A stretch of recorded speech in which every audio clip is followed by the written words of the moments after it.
Mamate Boys coming at you from beautiful Boise, Idaho. Here on some meetings and a visit to family, and want to just share a little experience I had yesterday. I was at church, and then in Elders Quorum they had us introduce ourselves. I said, I'm Drew Walters. We're visiting the Thorntons.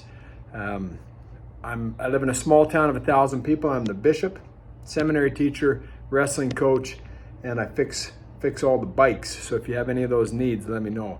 And then I saw a guy with some cauliflower ears, and I said, yeah, man, wrestler. And he kind of smiled. Afterwards, I went up and talked to him, and it was fascinating. We visited.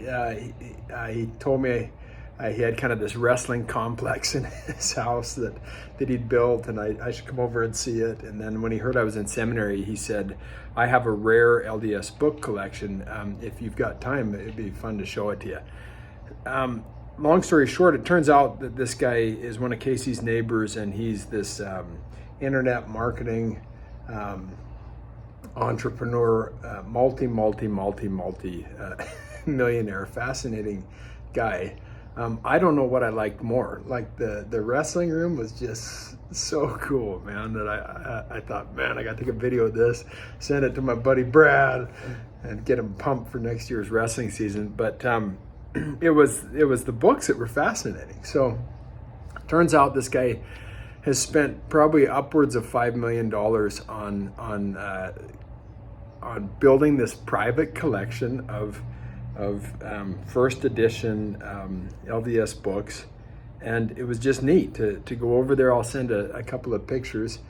He had first editions. He had copies of the first 5 editions of the Book of Mormon, and one by one kind of showed them to us and explained how he was able to acquire them. And it was, I don't know how to explain it. It was powerful, man, to just see these books lined up.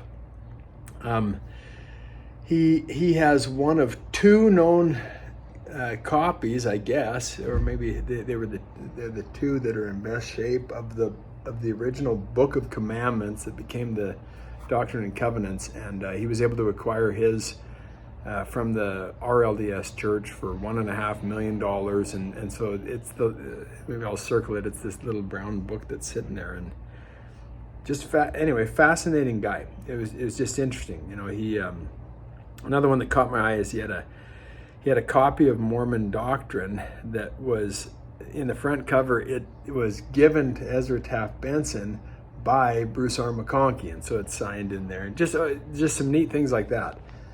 Had a collection of all the editions of the Millennial Star, and 42 of them had come out of the personal library of prophets or apostles. So you could open it up the front cover, and there's Brigham Young has signed his name on the inside. And I'll be honest, that's not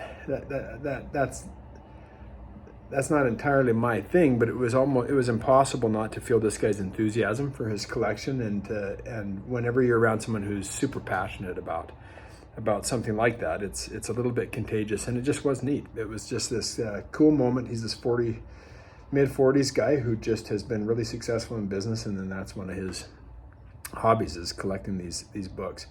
But the thought I had as I looked at them was that as cool as that is, and as valuable as those first editions are, and to be able to see a book that that he acquired for $400,000 or $200,000 or $1.5 million sitting there on a table in front of you, the value of the Book of Mormon is the truth that it contains, that has been restored to the earth through the prophet Joseph Smith.